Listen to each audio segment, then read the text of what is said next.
Le panel de la COP, c'est 23 habitants de la région Centre-Val de Loire, de différents horizons, différents statuts. L'objectif de ce panel est d'apporter un avis de citoyens. Sur l'accord de COP, donc pour réfléchir sur toutes les actions à mener par la région, par d'autres acteurs dans la volonté de transition écologique, transition énergétique. Ce changement concernant l'environnement implique une révolution sociétale du travail et de notre modèle de production et de consommation qui doit être repensé.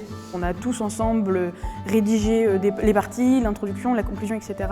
d'un avis où là on propose des choses vraiment de manière concrète. On s'est mis d'accord sur les idées par rapport aux items qu'on avait choisis. C'est une belle expérience et je trouve que c'est un exemple de travail collaboratif assez remarquable. On a pu beaucoup discuter avec des personnes qu'on n'aurait pas forcément rencontrées dans la vie de tous les jours. Et après ça a été retravaillé en assemblée plénière, les 23 personnes ensemble.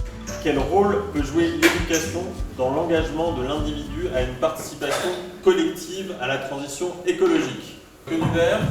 Faire du vert? Ok, super. Bon, on reste là, super.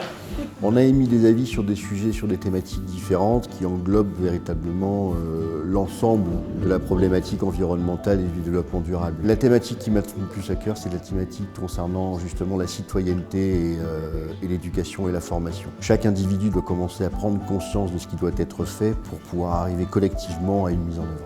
Ce qui me tient à cœur, c'est les transports. Plus on peut favoriser le déplacement collectif, les transports en commun, ça a un impact énorme. C'est déjà un engagement que tout le monde peut prendre, celui-là. Consommer moins, ça a un plus gros impact sur l'environnement si on pratique la consommation à outrance.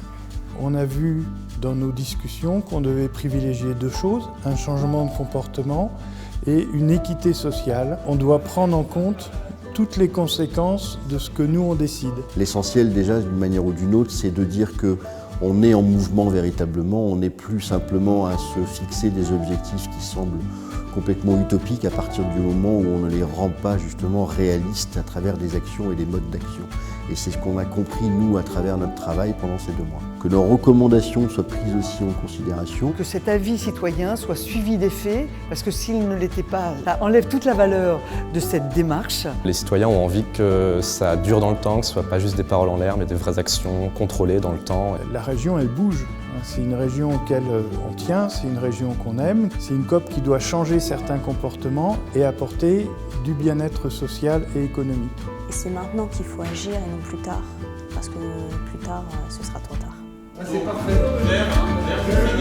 Bravo.